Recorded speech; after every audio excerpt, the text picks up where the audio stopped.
नमस्कार, news and competition cricket channel में आपका स्वागत है। देखते हैं उत्तराखंड की 10 महत्वपूर्ण खबरें। 2 साल में देंगे 1.5 लाख से ज्यादा रोजगार थामी। उत्तराखंड में 29 और 30 मई को फिर अंधड़ और ओलावृष्टि की चेतावनी। घुड़दौड़ी कॉलेज के निर्देशक और विभागाध्यक्ष पर केस। उत्तरकाशी पुरोला में आरोपियों के खिलाफ कार्रवाई को लेकर प्रदर्शन।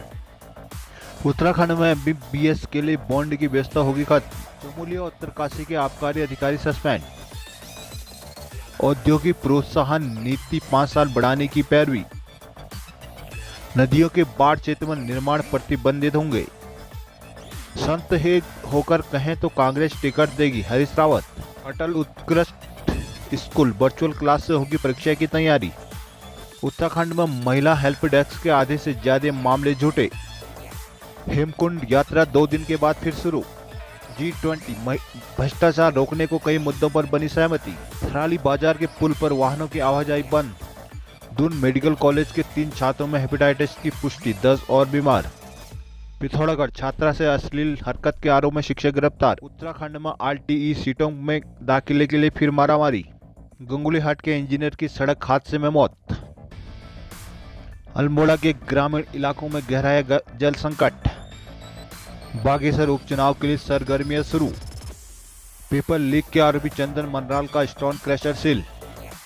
नमस्कार, न्यूज विस्तार से। मुख्यमंत्री पुष्कर सिंह धामी ने देश को वर्ष 2047 तक विकसित राष्ट्र बनाने के संकल्प में उत्तराखंड के योगदान का खाका नीति आयोग के समक्ष पेश किया। सीएम ने कहा कि 2 साल के भीतर अकेले कृषि, बागवानी सेक्टर, मानस मंदिर माला मिशन में ही 1.5 लाख से ज्यादा रोजगार के अवसर पैदा होंगे। राज्य में विभिन्न सेक्टर में 40,000 करोड़ रुपए का निवेश भी संभावित है, इससे राज्य में स्वरोजगार के अवसर बढ़ेंगे। नई दिल्ली में आयोजित नीति आयोग की बैठक में मुख्यमंत्री ने कहा कि 2047 तक देश को विकसित राष्ट्र बनाने के संकल्प को साकार करने और उत्तराखंड को देश का अग्रणी राज्य बनाने के लिए सशक्त उत्तराखंड 25 की अवधारणा पर काम शुरू कर दिया गया है। पीएम गति शक्ति योजना में गुजरात के बाद उत्तराखंड दूसरा राज्य है जहां अधिकतम कार्य पूर्ण किया जाता है। प्रधानमंत्री के मार्गदर्शन में बद्री केदारनाथ धाम के पुनर्निर्माण का संकल्प शीघ्र साकार होने जा रहा है। कुमाऊं क्षेत्र के पौराणिक मंदिर तथा गुरुद्वारों को एक सर्किट में जोड़ने के लिए मानसखंड मंदिर माला मिशन शुरू किया गया है। इस परियोजना से लगभग 50,000 परिवारों को प्रत्यक्ष या परोक्ष रूप से रोजगार मिलने का अनुमान है। मुख्यमंत्री ने कहा कि रोजगार के सृजन के लिए 18,000 पॉली हाउस एक साथ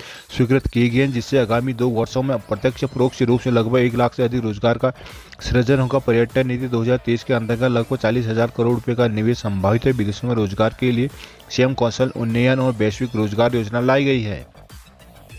पौड़ी घुड़दौड़ी इंजीनियरिंग कॉलेज के असिस्टेंट प्रोफेसर मनीषा भट्ट की मौत के मामले में पुलिस ने कॉलेज के निदेशक और विभागाध्यक्ष पर आत्महत्या के लिए मजबूर करने का मुकदमा दर्ज किया है। सीईओ की अगुवाई में टीम की जांच के लिए टीम का गठन किया गया। मनीषा ने 25 मई को श्रीनगर में नैथाना पुल से नदी में छलांग लगा दी थी। मेडिकल कॉलेज में उपचार के दौरान उनकी मौत हो गई थी। उधर महिला आयोग ने पौड़ी के एसएसपी से मामले की जांच कर कड़ी कार्रवाई करने को कहा है। एसएसपी श्वेता दुबे ने बताया कि असिस्टेंट प्रोफेसर मनीषा के पति संदीप भट्ट की तहरीर पर कॉलेज के निदेशक डॉक्टर वाई सिंह और विभागाध्यक्ष ECE डॉक्टर A.K. गौतम पर मानसिक उत्पीड़न और आत्महत्या के लिए मजबूर करने के आरोप केस दर्ज किया गया है। संदीप भट्ट ने दोनों पर पत्नी का मानसिक उत्पीड़न करने का आरोप लगाया था, इसके कारण उनकी पत्नी ने आत्महत्या कर ली। उधर कॉलेज के निदेशक डॉक्टर वाई सिंह ने सभी आरोपों को बेबुनियाद बनाया। पुलिस ने शनिवार को घुड़दौड़ी इंजीनियरिंग पहुंचकर मामले से जुड़े साक्ष्य जुटाए। कोतवाली प्रभारी गोविंद कुमार ने बताया कि कॉलेज में महिला प्रोफेसर का कमरा सील कर दिया गया है।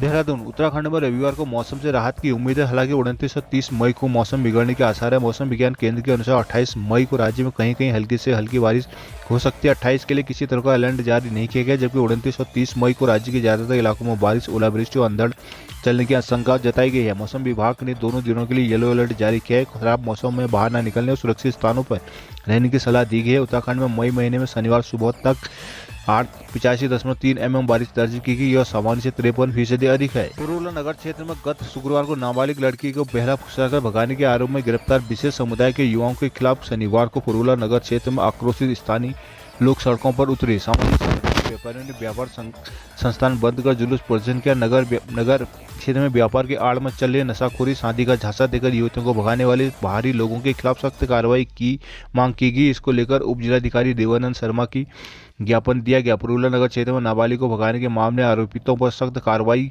और शीघ्र जेल भेजने की मांग को लेकर मुख्य समाचार और सड़क पर उतरकर जुलूस प्रदर्शन किया गया। धरना प्रदर्शन करने वालों में व्यापार मंडल अध्यक्ष ब्रिजमोहन चौहान, प्रधान संगठन अध्यक्ष अंकित रावत, उपेंद्र असवाल, बलदेव रावत, अंकित पवार, अमित चंद, दीपक नौडियाल, चंद्रमोहन सिंह, गंभीर चौहान आदि मौजूद थे।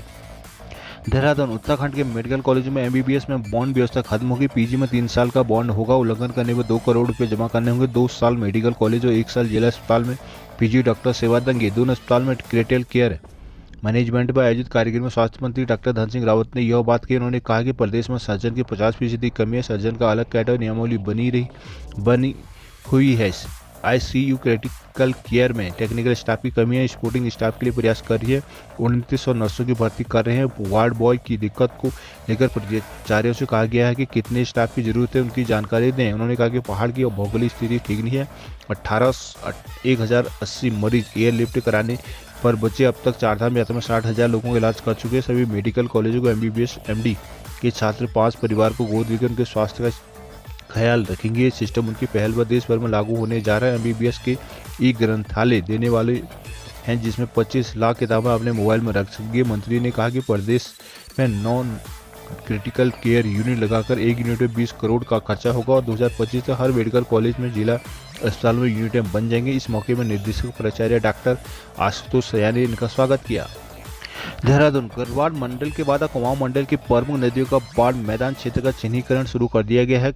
सुसवा, कोसी और गोला नदी के करीब 365 किलोमीटर लंबाई क्षेत्र के दोनों ओर बाढ़ प्रभावित क्षेत्र को चिन्हित किया जाना है। सिंचाई विभाग के एचओडी इंजीनियर जयपाल सिंह के अनुसार इनके बाद राज्य के विभिन्न नदियों के 2200 किलोमीटर लंबाई क्षेत्र को लाया जाएगा। अब तक सिंचाई विभाग गढ़वाल में प्रमुख नदियों में 667 किलोमीटर से अधिक क्षेत्र को बाढ़ मैदान के रूप में तय कर चुका है। प्रत्येक नदी का बाढ़ मैदान परिक्षेत्रण होने से उस संवेदनशील क्षेत्र में निर्माण, कृषि आदि के लिए कुछ मानक तय कर दिए जाएंगे। संवेदनशील क्षेत्रों में निर्माण कार्य को पूरी तरह से प्रतिबंधित कर दिया जाएगा। साथ ही भूमि कटाव को रोकने और आबादी क्षेत्र की सुरक्षा के लिए बाढ़ नियंत्रण कार्य के लिए अधिक फोकस किया जाएगा। देहरादून सीएम पुष्कर सिंह धामी ने नीति आयोग की बैठक में औद्योगिक प्रोत्साहन नीति को उत्तराखंड में फिर अगले 5 साल तक विस्तार देने की पैरवी की। उन्होंने कहा कि राज्य में इकोनॉमी तो इकोलॉजी का संतुलन बनाने के लिए spring and river rejuvenation authority बनाई जा रही है। शनिवार को नई दिल्ली में आयोजित नीति निर्माण आयोग गवर्निंग काउंसिल की बैठक में मुख्यमंत्री धामी ने कहा कि राज्य में लागू औद्योगिक प्रोत्साहन नीति 2022 में समाप्त हो चुकी है, जबकि जम्मू कश्मीर तथा पूर्वोत्तर राज्यों के लिए इसी प्रकार की औद्योगिक नीति वर्तमान में चल रही है।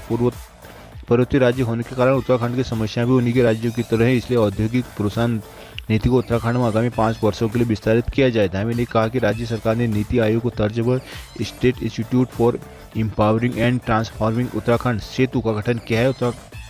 गुजरात के GIDB के तर्ज पर अवस्थापना सुविधाओं के विकास के लिए उत्तराखंड निवेश और अवस्थापना विकास बोर्ड का गठन किया गया है। जल संरक्षण को बढ़ावा देने और इकोनॉमी इकोलॉजी का संतुलन बनाने के लिए spring and river rejuvenation authority बनाई जा रही है, जिसमें स्थानीय स्तर पर पर्यटन को बढ़ावा दिया मिलेगा तथा जल आधारित रोजगार के अवसर बढ़ेंगे। उन्होंने कहा कि पीएम गति शक्ति में गुजरात के बाद उत्तराखंड दूसरा राज्य है जिसके द्वारा अधिकतम कार्य पूर्ण कर लिया गया। राज्य में मिनिमम गवर्नमेंट मैक्सिमम गवर्नेंस के मूल मंत्र पर चलते हुए IT का अधिकतम उपयोग किया जा रहा है। अपनी सरकार पोर्टल पर लगभग 70% सेवाएं ऑनलाइन उपलब्ध हैं। अपनी स्कूल अपनों प्रमाण के अंतर्गत स्कूल विद्यालय में ही छात्र छात्राओं को सभी प्रमाण पत्र निर्गत किए जा रहे हैं। पर्यटन नीति 2023 के अंतर्गत लगभग 40,000 करोड़ का निवेश संभावित है। विदेशों में रोजगार के आकर्षक अवसर उपलब्ध कराने के लिए मुख्यमंत्री कौशल उन्नयन और वैश्विक रोजगार योजना लाई गई है। पर्यटन स्थलों पर सुगमता पूर्वक आवागमन के लिए 58 हेलीपोर्ट तथा हेलीपैड निर्मित किए गए, जबकि 29 हेलीपोर्ट तथा हेलीपैड निर्माणाधीन है। राज्य में drone uses and promotion policy लाई जा रही है।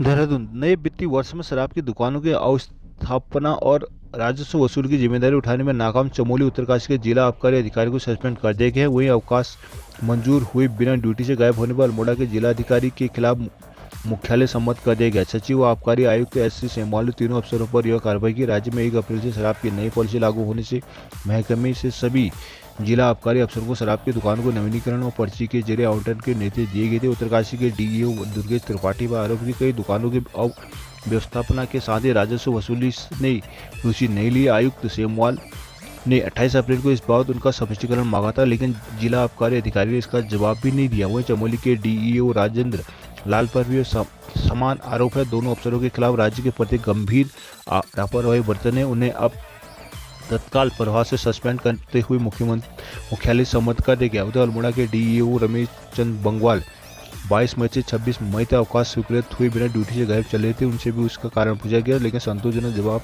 नहीं मिला। उसके खिलाफ प्रशासन ने कार्रवाई करते हुए तत्काल प्रभाव से मुख्यालय अटैच कर दिया गया। अटल उत्कृष्ट स्कूल के कंपार्टमेंट की तैयारी कर रहे छात्रों की सहायता उनके विषय के शिक्षक तो करेंगे, साथ ही देहरादून से सेंटर ऑनलाइन स्टूडियो से लगातार ऑनलाइन क्लास भी चलाए जाएंगे। सभी अटल स्कूलों को छात्रों को कंपार्टमेंट की तैयारी कराने के लिए स्कूल खोलने के निर्देश दे दिए गए हैं। साथ ही राज्य के सभी 500 माध्यमिक स्कूलों की ऑनलाइन लैब भी इस दौरान खुली रहेगी। देहरादून में राज्य नवोदय विद्यालय परिसर में स्थित सेंटर स्टूडियो राज्य के 500 माध्यमिक स्कूलों के वर्चुअल क्लासरूम से जुड़ा है। CBSE की बोर्ड परीक्षा में पहली बार शामिल हुए अटल स्कूलों का रिजल्ट काफ़ी कमजोर है। इंटरमीडिएट में करीब 50% और हाई स्कूल में 40% छात्र फेल हो गए। शिक्षा मंत्री डॉक्टर धन सिंह रावत ने फेल हुए छात्रों से कंपार्टमेंट परीक्षा दिलाने के निर्देश दिए हैं। कंपार्टमेंट परीक्षा की तैयारी संबंधी अटल स्कूलों के शिक्षक कराएंगे। इसके लिए अटल स्कूलों की गर्मियों को छुट्टी भी रद्द किया गया है। DG शिक्षा वंचित तिवारी के अनुसार अटल स्कूलों के 35% छात्र एक विषय में फेल हुए। बेहतर तैयारी के जरिए वो कंपार्टमेंट परीक्षा पास कर सकते हैं। इससे रिजल्ट में भी सुधार आएगा। छात्रों की सहायता के लिए ऑनलाइन क्लास भी कराने का निर्णय लिया गया है। हल्द्वानी पुलिस विभाग ने महिलाओं की शिकायत को त्वरित निस्तारण के लिए गौरा शक्ति योजना शुरू की थी, जिसमें महिलाओं को शिकायत महिला हेल्प डेस्क के जरिए सुनी जा रही थी, लेकिन यह दर्ज होने वाली 62% शिकायतें पुलिस जांच में आधारहीन निकल रही है। ऐसी शिकायतों को हेल्प डेस्क से खारिज कर दिया जा रहा है। आंकड़ों के अनुसार झूठी शिकायतें दर्ज कराने के मामले में हरिद्वार, देहरादून और उधम सिंह नगर जिले सबसे आगे है। महिलाओं की शिकायतों को संवेदनशील माना गया है, इसलिए प्रदेश में प्रत्येक थाने में अलग से महिला डेस्क कार्य कर रही है। बीते वर्ष के आंकड़ों की बात करें तो प्रदेश भर में 17,106 शिकायतें प्राप्त हुई, जिसमें से 62% 10,668 शिकायतों को हेल्प डेस्क से ही निस्तारित कर दिया गया। पड़ताल में सामने आएगी कई शिकायतें झूठी तो कई आधारहीन थी। हेल्प डेस्क ने 4,807 शिकायतों की जांच की और परिजनों को आमने सामने बैठाकर विस्तारित किया। जिसके अलावा 1,485 शिकायतें ऐसी मिली जो गंभीर थी। इन शिकायतों में पुलिस ने आरोपियों के खिलाफ मुकदमा दर्ज कराया। अपराध के मामले में नैनीताल जिला अन्य की अपेक्षा काफी ऊपर है, लेकिन महिला संबंधी मामलों में नैनीताल हेल्प डेस्क में चंपावत 686, पौड़ी 828, उत्तरकाशी 452 से कम शिकायतें मिली हैं।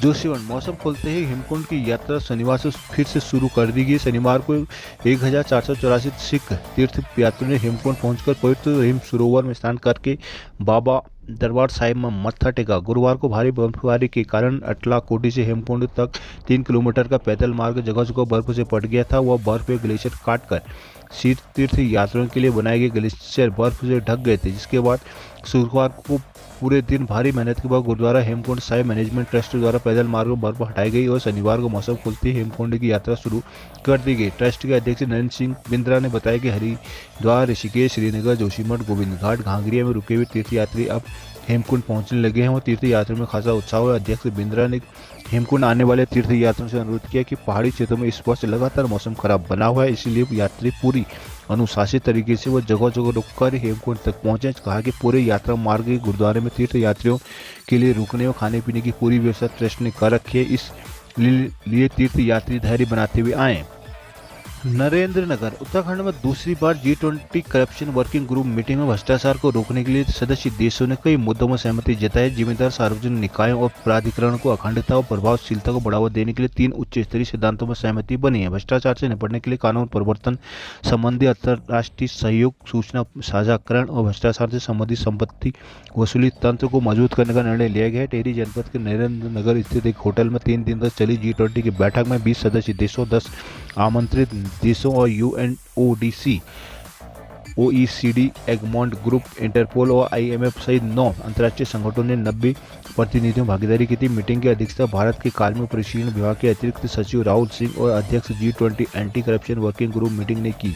बैठक की सह अध्यक्षता इटली के टास्क फोर्स के प्रमुख G20 anti corruption working group meeting के सह अध्यक्ष जियोवन्नी टाल्टाग्लिया पोल्सिनी और इटली की ही पूर्णाधिकारी मंत्री विदेश और अंतर्राष्ट्रीय सहयोग मंत्री फैब्रिजियो मार्सेली ने की। 3 दिन चली बैठक में एसेट रिकवरी, भगोड़े, आर्थिक अपराधियों, सूचना साझा करने के लिए सहयोग के औपचारिक, भ्रष्टाचार से निपटने के लिए संस्थागत ढांचे और आपसी कानूनी सहायता से संबंधित कई प्रमुख विषयों पर क्षेत्रों पर गहन और लाभकारी विचार विमर्श हुई। अल्मोड़ा जिले के ग्रामीण इलाकों में लगातार जल संकट गहराता जा रहा है, जिससे लोगों को परेशानी बढ़ गई है। दनिया कस्बे से भी इससे जुड़े इलाकों में कहीं 3 तो कहीं 4 दिन में लोगों को पानी मिल पा रहा है। हालांकि जल संस्थान की ओर से हर दिन जल संकट ग्रस्त इलाकों में टैंकर से जलापूर्ति की जा रही है। सरयू बैलेक पंपिंग योजना से दनिया कस्बे समेत 40 ग्रामीण इलाकों में जलापूर्ति की जाती है, लेकिन इन दिनों पंपिंग योजना से जुड़े इलाकों में जल संकट गहरा गया है। ग्राम पंचायत मानू के प्रधान बहादुर सिंह ने बताया कि ध्यानी झाड़ी क्षेत्र के मानो, बेटा, बरोड़ी, चमतोला, अनोली, पपोली सहित नयालधुरा पोखरी में 8 दिनों से अधिक समय से पानी की परेशानी बनी हुई है। ग्राम पंचायत चौसला निवासी सुरेश पांडे ने कहा कि चौसला, चिल, कुचैली, जाटा गांव में भी 10 दिन से अधिक समय से पानी की समस्या है। लोग प्राकृतिक जल स्रोत से पानी ढोने को मजबूर है। धनिया के व्यापारी खजान पांडे ने बताया कि 1 हफ्ते से पानी की किल्लत झेल रहे हैं। जाड़ों में बारिश नहीं होने से जल स्रोत सूख रहे हैं, जिस कारण पानी का संकट गहराता जा रहा है।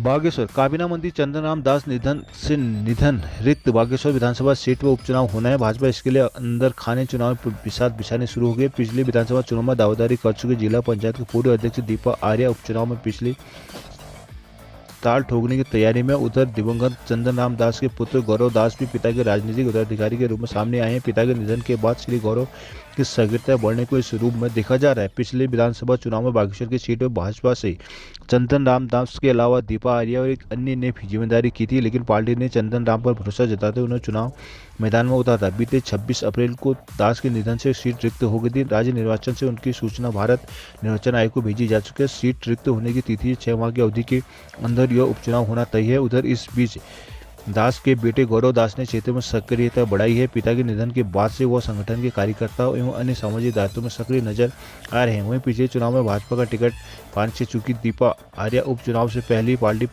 संगठन की सामने टिकट के लिए दावेदारी कर दी है। दीपा ने हिंदुस्तान से फोन पर बातचीत करते हुए इसकी पुष्टि की है। उन्होंने कहा कि यदि पार्टी उन्हें प्रत्याशी बनाती है तो वो जीजा से चुनाव लड़कर इस सीट को भाजपा के पास बरकरार रखेंगे। उधर पूर्व काबीना मंत्री दास के बेटे गौरव ने बताया कि उन्होंने अभी संगठन के सम्मुख टिकट के लिए दावेदारी नहीं की है। गौरव कहते हैं कि पिता के निधन के बाद उनकी मां ही घर की सबसे बड़ी सदस्य है। इस संबंध में मां जो भी निर्णय लेगी वह उनके लिए मान्य होगा।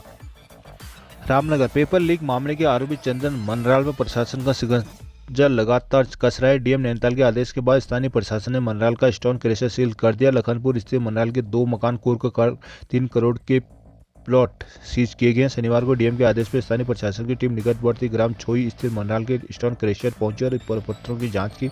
नायब तहसीलदार दयाल मित्रा से कहा कि प्रपत्रों की जांच में स्टोन क्रशर आरोपी चंदन मनराल ही पाया गया। नायब तहसीलदार ने कहा कि स्टोन क्रशर को सीज कर दिया गया। क्रशर के बराबर में एक भूखंड भी मनराल का ही है, जिसे सीज कर दिया गया। कहा कि लखनपुर स्थित चंदन मनराल के 2 आवासीय भवनों को भी सीज कर लिया गया है, जबकि पीरमपुरा में स्थित एक प्लॉट की जांच की जा रही है। उन्होंने कहा कि मनराल की 6 संपत्तियों पर कार्रवाई की गई है। उन्होंने बताया कि मनराल की बाइकें और अन्य कुछ वाहनों को सीज करने की कार्रवाई की गई है।